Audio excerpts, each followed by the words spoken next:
Me acompaña Roniel Ortiz, abogado, que hemos estado hablando de ese caso, ya tenemos un par de años. Exactamente, tenemos casi 8 años trabajando en este tema. Y bueno, balance de ayer. Bueno, ayer se terminaron los interrogatorios de los testigos, de peritos y intérpretes y todo lo que establece el código, y se entra de una vez a la etapa de alegato. Lo que me llama poderosamente la atención, Fernando y ingeniero Bolandón, es que en el caso Odebrecht, que lo dirige la misma jueza, eran 2.500 tomos, y en aquel caso a la defensa los limitó y a la fiscalía a 1 hora por cada una de las personas que uno representaba. Sin embargo, acá en el caso Newbin, que ella a todas luces sabe que se le desmoronó y que todo lo que ella ha estado sustentando y manipulando durante todo este tiempo, le está dando al fiscal casi un día para que hable sobre un tema que realmente no entiendo qué va a sostener. Hay algo que me llama la atención, y es que, es decir, yo nunca había visto, y lo he estado viendo desde la grada, para decirlo de alguna forma, que ustedes los abogados, muchos estudian derecho para evitar los números, pero claro, que alguien tenga conocimientos o que tenga tan bajos y pocos conocimientos sobre el tema que él está pidiendo investigar. Es decir, como estos fiscales yo nunca había visto antes. Bueno, yo pienso que sí. Tanto que no saben ni siquiera los números correctamente de los que están. Lo que pasa es que aquí hay un tema, Fernando, bien delicado. En las averiguaciones que hemos hecho nosotros en la inteligencia y con la inteligencia que hacemos los abogados de Ricardo Martínez, entre esos equipos yo, que soy el que más experiencia tengo al respecto, hemos podido constatar de que en este caso hubo un tipo de extorsión con relación al grupo hebreo, de que se les dijo o hacen un arreglo y tienen que pagar, o simple y sencillamente van a ir a juicio ustedes, sus familiares y demás, su papá, porque había un papá metido en el medio, el papá de los Betech. Entonces, ¿qué resulta ser? Para esto se contrató un grupo de personas, abogados, de los cuales al final se fueron excluyendo entre ellos mismos, y al final quedó el señor William Moore dirigiendo esa orquesta junto con el señor Ricardo Gómez, que ahora te voy a dar unos detalles con relación a este tema. Por ese tema en particular, Fernando, hubo un pago de 4.3 millones que nos los confesó el grupo judío liderizado por Gaby Betech en la oficina de Ricardo Martinelli. Que ellos tuvieron que pagar para que le dieran sus acuerdos, así como hicieron con el resto de las personas. De esta plata, la última información que tenemos es que... Pero hay algo que también hay que decir. Es decir, si William Moore no hubiera sido hermano de Zuleika Moore, no había que pagarle un centavo. Exactamente, exactamente. Entonces, ¿qué pasa? Esto es una extorsión que se le hizo cobrando a otra persona. Mira, ¿qué necesitaban hacer? Necesitaban sacar al procurador porque él obstaculizaba el trabajo que tenían que hacer, el plan macabro delincuencial que hicieron. Al procurador Ulloa. El procurador Ulloa sale de su puesto porque este mismo grupo judío lo invita a una reunión en una supuesta casita de Bellavista, y en esa casa le entregan $200,000. Lo filman y esto se lo llevan al presidente de la República, y fue por las razones que introspectivamente el procurador de la Nación renunció y entró el procurador Caraballo. De igual forma había otro obstáculo, un obstáculo que fue testigo nuestro el día de ayer, que era el fiscal David Mendoza. David Mendoza no se estaba prestando a las presiones ni de Kenia, ni de Piscuino, ni de Varela, en base al hecho de que él decía que él no podía violar la ley. No puedo violar la ley, decía, tienes que indagarlo y meterle medidas cautelares a Ricardo Martinelli. Y él, muy por el contrario, lo que hizo fue lo siguiente: pidió una excepción al principio de especialidad. En aquel entonces, cuando él pide esa excepción, yo me doy cuenta porque nosotros revisamos los expedientes todos los días, y yo me fui a la fiscalía y le dije al fiscal que me dé una cita, que él habla con él. Explíqueme esta solicitud de excepción. Entonces él me explicó en ese momento: mire, licenciado, lo que pasa es que este es el único procedimiento que podemos utilizar para encauzar a Ricardo Martinelli. Entonces yo lo mandé, pero mire, él me dice en aquel entonces, este tema puede demorar hasta 3 años en ir y venir a los Estados Unidos. Pues claro, tenía que ir de la Fiscalía de Crimen Organizado a la Procuraduría, de la Procuraduría a la Fiscalía de Asuntos Internacionales, de Asuntos Internacionales a la Cancillería, de la Cancillería de la Embajada de los Estados Unidos. Sí. En la Embajada de los Estados Unidos, el embajador o no sé quién de esa sede diplomática tenía que dar un aval. ¿Qué pasa? Cuando ellos revisan la documentación en español e inglés, ellos agarran y al poco tiempo devuelven la solicitud a la Cancillería, nuevamente por el mismo conducto, hasta el fiscal, diciéndole que había unos errores de foliatura. Esto era sencillo.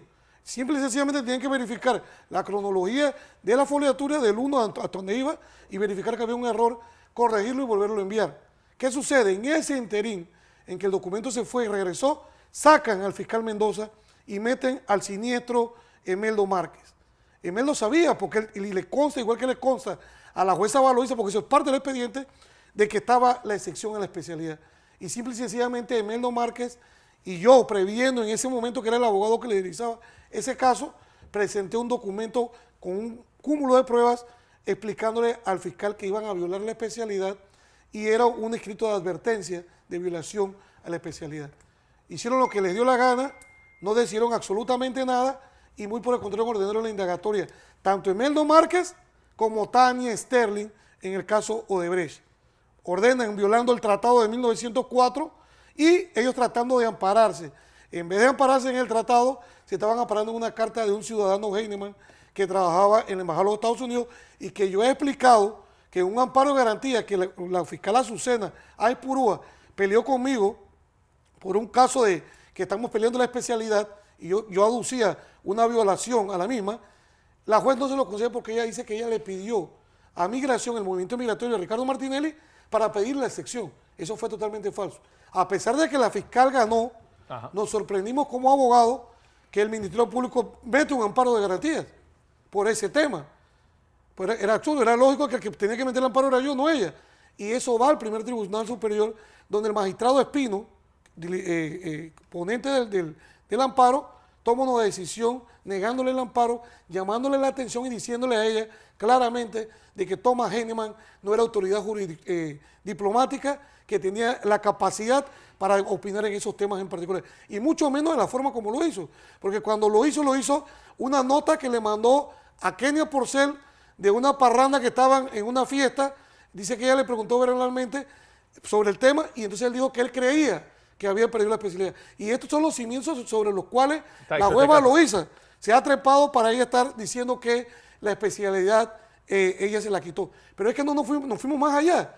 Yo seguí tramitando, seguí solicitándole a la Cancillería y la Cancillería me certificó, licenciado Roniel, con relación a la especialidad, que usted me está preguntando si la juez Valoisa nos ha comunicado, le decimos que no. Lo instamos a que usted le pregunte a la juez Valoisa y que ella contente su interrogativa. Nunca quiso recibir los oficios y se ha negado, así que como el tema de los testigos protegidos, pero peor aún, dice el fiscal Mendoza ayer en una declaración, sustentando su declaración notarial jurada, que Ricardo también tenía fuero. Entonces aquí se pasaron todas las leyes, permitieron todo. Pero digo, el Tribunal Electoral no tenía que haber dicho algo sobre eso. Pero es que ellos nunca pidieron el levantamiento del fuero. Ese es un deber oficioso del fiscal, que tenía que pedirlo, y no lo pidió. Pero tampoco sí lo están pidiendo con Ochi. Sí, ahora porque ella sabe los errores. Pero entonces, si lo piden con Ochi, ¿por qué si no lo pidieron con Porque Martinelli? ella ahora sabe los errores procesales que ha cometido en este caso. Ella está sometida bajo presión de María Eugenia López, que es la que dirige la orquesta ahí, porque están comprometidos. Y por eso te digo, mira, ayer en redes me tocó extraer una información que está rodando de la abogada del presidente de la República, Esther Frías de Uribe. Y yo me quedé escandalizado cuando escuché esos dos audios que a mí me gustaría que producción los pusiera al aire para que la gente vea la porquería, como una abogada que no era del caso, que no representaba a nadie en ese proceso. ¿Esos audios de dónde proceden? Hasta donde tengo entendido, es de los discos duros que le robaron a Chichido Barrio, que los tenía Focus, que los estaba publicando. Esa era parte de las cosas que no habían publicado. Entonces, alguien los publicó, yo los escuché en un grupo y los escuché y me quedé aterrorizado de ver cómo el procurador permitía que los fiscales, Adesio Mojica, Aurelio Vázquez, Recorte González, Tania Sterling, Ruth Morcillo, Zuleika Moore, Biel Cabrose, permitieran que una persona extraña al Ministerio Público estuviese negociando en videollamadas y dentro de la sede de los fiscales acuerdos de colaboración para perjudicar a Martinelli. Esto no es lo que hizo William Moore. También. Todo esto es parte de un conglomerado de ilicitudes, pero es que, como te estaba diciendo, de la información que tenemos, a esa fiscalía se le fumigó 1.4 millones de dólares. Por 1.4 millones de dólares, un fiscal que más bien gana su salario, va a hacer lo que tenga que hacer para defender la causa. El compromiso era hasta poderlo llevar a audiencia, ratificarlo y utilizar su delación supuestamente para acusar a Ricardo Martinelli. Esa era parte de la componenda que se hizo. Entonces, eso es ante lo que estamos, ¿no? Bueno, porque aparece también Ricardo Gómez. Ricardo Gómez. ¿Quién es este caballero? Si escuchamos a Mikey Betech en la declaración irrespetuosa, porque lo considero yo que yo que he estado casi toda mi vida en juicio, que me encantan los juicios, que soy un abogado que me gusta litigar y que he visto el desarrollo de los testigos en una audiencia, haberle permitido a la juez Valoisa a este señor pensar que estaba en una cantina o que estaba en la discoteca como lo estaba manifestando, manotear, él mismo decidir qué es lo que tenían que preguntarle, si le repetían o no la pregunta, él tomó la función de la jueza. Él se puso la toga de Valoisa Martínez y él era el que decidía, pues. Pero entonces cuando Juan Carlos Carrillo lo inquiere con relación a William Moore, si era o no su abogado, él niega la pregunta y empieza a dar vueltas que no se acordaba y no sabía. Pero dice algo muy importante. Él dice, lo que pasa es que mi abogado era Ricardo Gómez. Ok, está bien. Su abogado era Ricardo Gómez, señor Mikey Betech. Pero resulta ser, Fernando, que en base al récord policivo que publicó el periodista José Luis esta mañana, aparece una condena del señor Ricardo Gómez como abogado por tráfico de drogas. Entonces, ese abogado, en esos momentos, por X o Y razones, le dieron una medida cautelar o un acuerdo de casa por cárcel. Era imposible que ese abogado estuviese con Emeldo Márquez sentado firmando acuerdos alegremente porque él estaba preso en su casa. Pero lo peor aún es que ya llegó la información. Él nuevamente es condenado por un delito que lo agarran en el Hard Rock Café con su esposa y 2 colombianos con la módica suma de $300,000, lo capturan. Él se entrega a la justicia y va a un acuerdo de pena. Que este es el socio de William Moore. El socio de William Moore, el abogado de Mikey Betech, porque él lo dijo en la televisión en el juicio.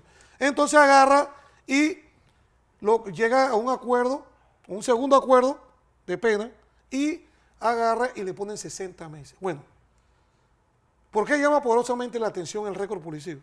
Porque una vez la condena sale, de forma inmediata va a la Dirección de Investigación Judicial esa información para que sea incluida en el prontuario penal y policivo de la persona. Bueno, esa información fue sustraída, señor Procurador General de la Nación. Y su fiscal Emeldo Márquez tiene pleno conocimiento de todas las actuaciones delincuenciales de este grupo de abogados. ¿Por qué? ¿Qué pasa? Porque este hombre cómo pudo bilocarse y está en 2 lugares al mismo tiempo. Porque el fiscal se lo permitió. Si él participó, como lo dijo Mikey Betech, si era su abogado, en la firma de los acuerdos de delación con el grupo de los judíos, entonces simple y sencillamente el fiscal tenía pleno conocimiento, porque un fiscal de crimen organizado, un fiscal de droga, un fiscal de homicidio, saben qué se mueve y qué no se mueve en la ciudad de Panamá en cada uno de los casos. Y mucho más cuando hay involucrado un jurista de la República de Panamá involucrado en este tipo de delitos, porque ya la reiteración de estar siendo proclive a cometer delitos, esa es una situación que no hay fiscal en Panamá que no sepa eso. Pero es decir, es que es un caso que donde uno más busque, las raíces están chuecas. Todo es chueco, es que este es un caso ilegal, este es un caso que no debería existir. Si no fuera Ricardo Martinelli, esto no hubiera existido. Mira, el gobierno de Varela se preparó y así lo hicieron, gastaron lo que fue, regalaron plata, todo lo que hicieron para el caso Pinchazo. Sí. Estos casos en particular, el día que Ricardo Martinelli, el 11 de julio de 2018, que pisó Panamá como lo certificó la Cancillería, tenían ellos que cerrar el caso y decir, con relación a Ricardo Martinelli, se cierra por principio de especialidad. Si ellos los querían abrir, tenían que hacer una petición al juez. Y era la jueza la que tenía que hacer eso. Peor aún, la única que podía tramitar una excepción en base al fallo del magistrado Espino era una autoridad jurisdiccional. Es por ello que nosotros llevamos 5 de los casos que le tenían abierto a Ricardo Martinelli a jueces de garantía y los jueces dijeron, no han violado la especialidad, pero donde usted es fiscal se mueve para allá, usted está violando la especialidad. Y aquí me va a encontrar como juez de garantía. Posteriormente, habían 5 o 6 casos más que le pedía al Procurador General de la Nación, certifíqueme el estatus de estos casos. Y él se lavó la mano como Poncio Pilato y me dijo, váyase donde el fiscal por escrito, Daoud Mamad, y le presenté la solicitud. Se demoró 6 meses en contestar esa respuesta, pero al final tuvo que contestar. Y dijo, yo no he pedido excepción en ninguno de estos casos y yo no soy autoridad jurisdiccional, porque autoridad jurisdiccional única y exclusivamente son los jueces de la República de Panamá. Y esa fue la confusión de Ana Matilde Gómez. Cuando Ana Matilde Gómez es condenada por el caso del abogado que mandó a pinchar, ella aducía como procuradora que ella era una autoridad jurisdiccional y la Corte se lo tuvo que aclarar. Y es las razones por las cuales ella sale de su puesto en aquel momento. y que fue condenado. José. Ahora, en el marco de lo que usted está explicando, abogado, ¿cuál es si nos lo puede decir, cuál es su apreciación de qué va a pasar al final de este proceso en esta instancia? Si habláramos de justicia real, con la pésima presentación y la mala sustentación, con el perito, con todo lo que ha presentado la Fiscalía, Ricardo debe ser declarado inocente en este proceso. Esa es la realidad. Un proceso ilegal, pero sabemos que estamos ante una juez técnicamente corrupta. Una juez que no podemos esperar absolutamente nada, que se ha prestado para todo lo que se ha tenido que prestar.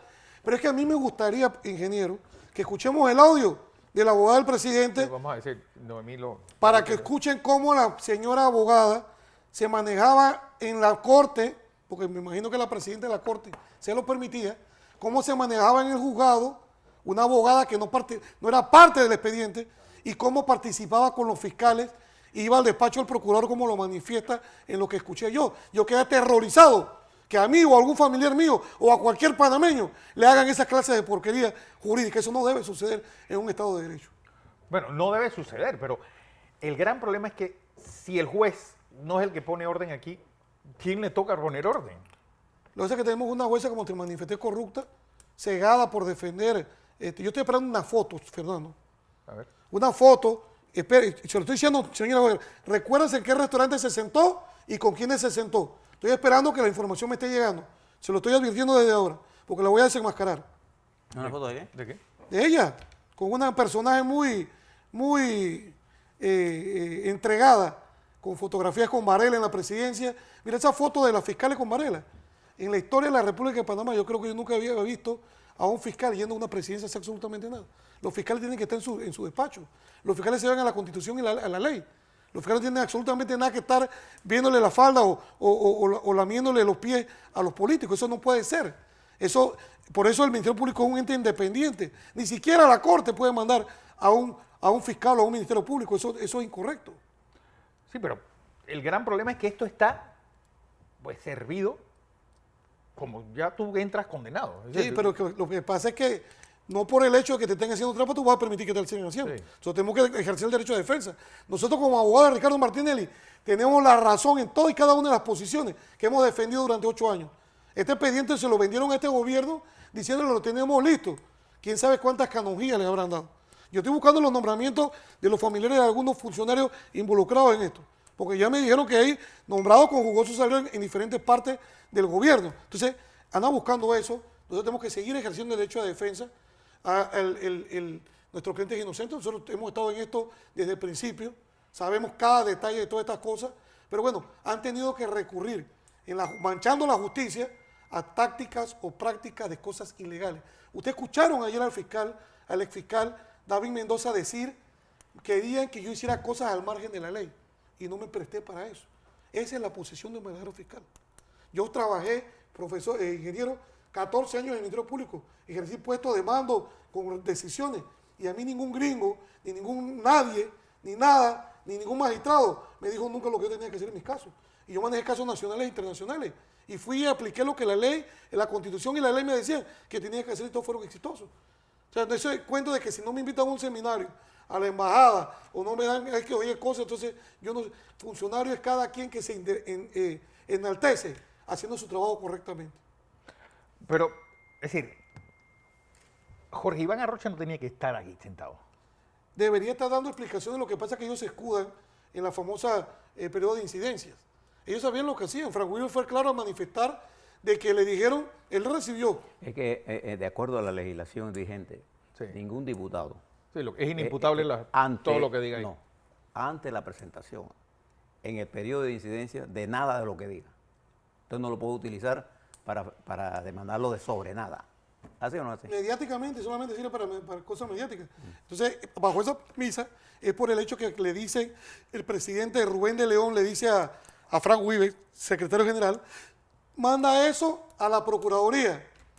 Pero dice que si esto nunca lo hemos mandado. Si no, es órdenes de arriba. Entonces por eso dice, bueno, arriba de nosotros está Varela y está Dios. Si Dios no está hablando conmigo, entonces Varela que mandó a presentar eso. Entonces en aquel tiempo, y mire esta anécdota, profesor. Yo soy un abogado litigante, como dijo el fiscal. siempre me he dedicado a esto porque nací para esto, me vine de mi pueblo a estudiar esto y me honro mucho cuando una persona me distingue como su abogado. Pero en aquel entonces que empezó el caso New Business, las reglas ellos las corrompieron en el sentido de que todo ese grupo de funcionarios, incluyendo a ese perito que habló ahí, les ofrecieron no solamente su salario, sino que le pagaban el mismo salario en efectivo. Te lo digo porque me lo confesaron. En aquel momento me buscan 2 colegas, un hombre y una mujer. Me buscan que querían hablar conmigo urgentemente, como ya sabían que yo trabajaba en donde Ricardo Martinelli, y me dicen a mí que tenían un material que me querían enseñar. Yo fui a una oficina ubicada en X lugar. Ajá. Cuando llegué a la oficina sacaron 2 discos duros, los metieron y era la investigación de New Business. En aquel momento los mismos investigadores que sabían que no había absolutamente nada, dijeron que si se le conseguía una persona que le diera $50,000 por esa investigación, ellos la boicoteaban toda. Pero simple y sencillamente, como me dijo el jefe, Ronnie, yo no voy a pagar ningún centavo porque yo no he hecho nada. Mi plata viene de mis plazos fijos, mi plata viene del préstamo, mi plata viene de una fuente lícita. Entonces, posteriormente, yo estuve presente en la cárcel del Renacer cuando la diputada Yanibel Ábrego fue, tal como lo testigó. Estuvo Jessica Canto, Chile Castañeda, estuve yo. Cuando ella fue dando un mensaje de Juan Carlos Varela a decirle a Ricardo Martínez, mira, si tú me entregas las acciones de PASA, el caso New Business se acaba. Entonces, aquí hay una componente, la gente no entiende el hecho del caso New Business, el caso Pinchazos. En el caso Pinchazos y la supuesta protección a los 7 cuadernillos, que tanto se hablan de los pinchazos que hizo Picuiro, porque así se acreditó y así consta en la evidencia digital, que él fue el que los hizo. En esos supuestos pinchazos, si buscábamos la trayectoria de principio a final, nos dábamos cuenta de que era un pacto entre Varela y los que estaban tratando de llegar al gobierno. Entonces yo entiendo por qué a Varela no lo investigan. Yo entiendo por qué aquí no hay nadie de Varela sometido a medidas cautelares. Yo entiendo por qué nadie de Varela ha sido arrastrado en el edificio Avesa o en otro lugar con relación a los delitos, porque yo nada más escuchaba corrupción, y simple y sencillamente nadie del arnulfismo está metido ni tiene medidas cautelares como se hizo en la persecución política de Juan Carlos Varela hacia la gente de Cambio Democrático, en ese momento el partido de Ricardo Martinelli. Bueno, ¿qué debe pasar hoy? Bueno, hoy deben empezar los alegatos de la Fiscalía, hablar sus 8 horas. Empezaron ayer, ¿no?